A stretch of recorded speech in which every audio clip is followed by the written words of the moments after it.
So I got my Toyota. Gotta lift it. Gotta lift it up.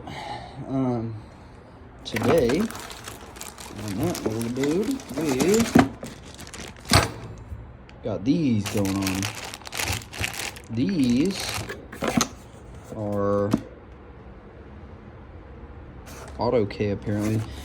They're basically just generic freaking bump stops for a Chevy 1500. I think it's 90, I want to say it's like 99 to 5 or something like that.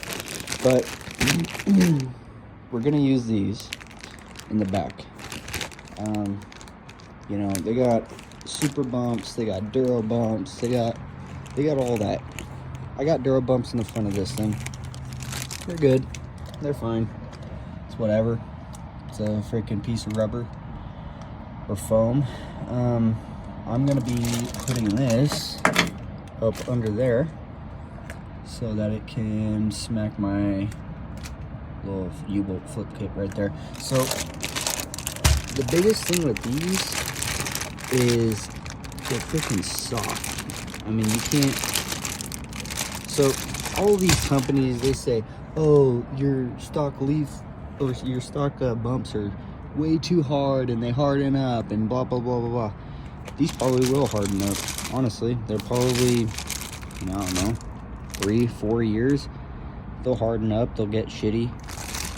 But these are $30 on Amazon and eBay and stuff like that. And you can actually get this in a stiffer one. They have like a white one and or a black one or whatever. So I got the softest ones.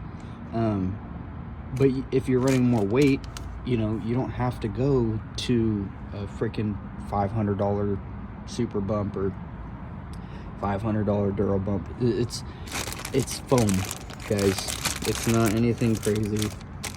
It's not like it's tuned for your truck on if you're getting that. It's all this basically. These are probably gonna harden up and fall apart at some point. These are $30 versus $400. I could replace these things 3-4 times before I, you know, even care. And honestly, by then I'm probably gonna be doing a lot more to this thing. I want to, you know, I want to do bed cage and stuff like that, hydro bumps, spring under. So it's, these are just, you know, you're not getting that much travel out of them anyway. It's about the same length as a super, and we're probably gonna space it out a bit to see. Oh, it's actually pretty close. We're gonna see how much of a spacer we need to put in there to make it hit. But I don't imagine we're gonna have to do much more than a couple washers. But yeah, let's I'm gonna pull one of these out. So these bumps, these are gonna be really soft. I wanted to try out the really soft ones to see if they, you know, were too hard or something, but these are honestly almost too soft. So they do have the other one that is like they call it like a rubber foam. So this should work good, I think.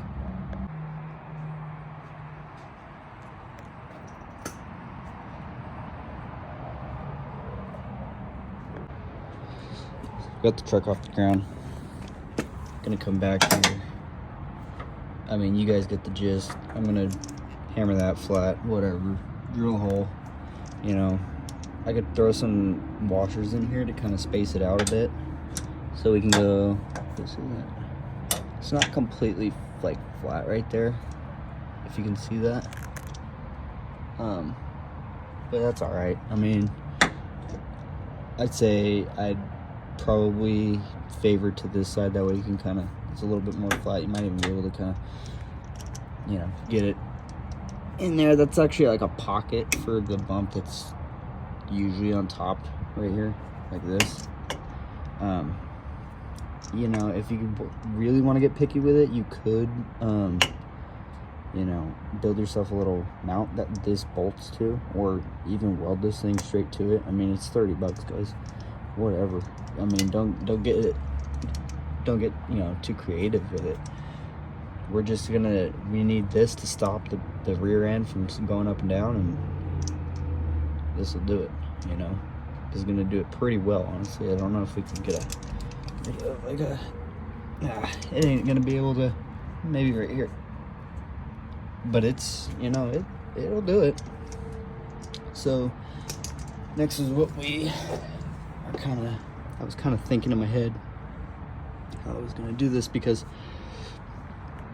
I'd like to grab my stock leaves. I have one leaf spring that goes all the way across, and then I, you know, put a block under there that's the same thickness as this, because you want this distance. Tighten it down, cycle the suspension. If you can get this thing, you know, to squish halfway down, that's pretty good. So, you know, you can kind of get crazy with it. I'm just gonna space it out a bit. You know, I figure this shock might still bottom. I figure, you know, maybe we get, this is at full droop, so maybe at ride height, you know, it's a bit closer. But what I can do is put the jack under the axle and then lift the back to get our ride height, to see what this truck would look like at ride height. That way we can get this guy in there and get a little bit better idea how much of a shim we need to actually do. Took a while, but we're back in there. We are back.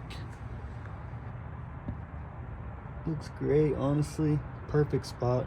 I think I put those 3 washers up there. It's about I don't know, 1/8 of an inch each, maybe less, and then put 3 of them in there. So that's the height I'm working with. And yeah, I think those are going to be good. I'm going to test them, run them, and we'll have a, you know, report back after this weekend. Gonna hit some medium to small stuff, you know, and prep for my long travel setup later on. But yeah, pretty good, tucked away in there. I think that'll hit right where it needs to go,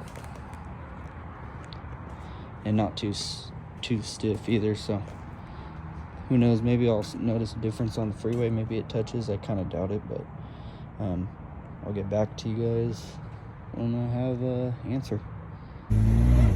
So I ran my test over there by NorCal, you know, up near Tahoe. It's really impressive how good these are for the money. I think that more people should be running these. My personal opinion, with the, you know, U-bolt flip kit that I have, and the you know, the size of the bump, it just works. These bumps were really able to catch the back of the truck. I even jumped it a couple times. I was really, you know, hitting a lot of fast fire roads. I was keeping up with a Can-Am for the day. It really did what it needed to, and there was never a point where I thought that the truck was getting out of control, or like, you know, sending a jolt through the whole frame. It really caught the back of the truck, which was pretty impressive. If I were to do it again, I'd probably do the white ones that were a little bit stiffer. I just think they'd probably do a little bit better job of catching more weight, but overall, they're great. I think for the price point, if you're in the market for a foam bump stop, I don't see why you would spend that much money. I think that they're, you know, good, if not better than some of the other options. So thanks. Let me know what you think.